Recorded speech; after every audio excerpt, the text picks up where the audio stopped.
Larry Gerald.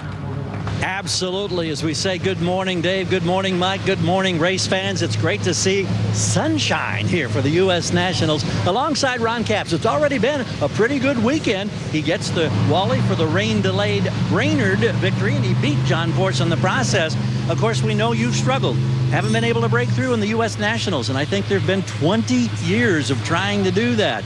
So, is there anything you take from the rain-delayed Brainerd win that may help you break through today? Well, I don't know about me. I just need to drive the best I can drive. We've had a great car. Tober, you know, you hear people kind of throw the cliches out about having a great car, but we really had a great, consistent car all weekend. To unload on Friday night, go right out with a 05 was big for the confidence level, and that helped us get the Brainerd win Saturday night here. I let it get out of the groove a little bit yesterday, and it still ran 11, even though it spun down there and shut it off early. But it would have run another 05 or 06, which would have been the quickest of the round.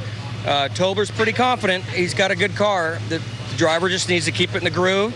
And how much do you feed off of his confidence? Oh, a ton. You got to remember that he's pointing at me before he walks away from the tree, and I watch him walk. I watch him up there making adjustments.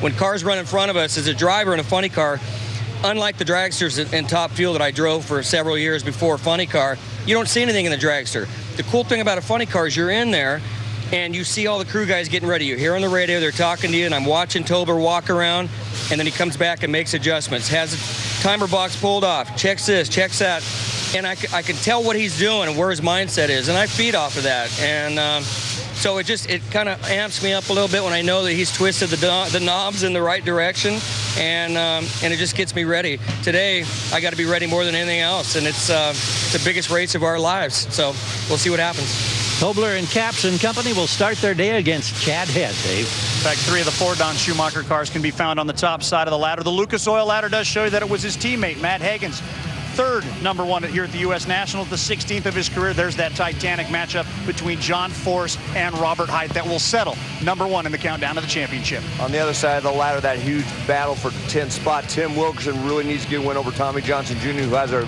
very good race car. Jack Beckman in that battle also on that side of the ladder.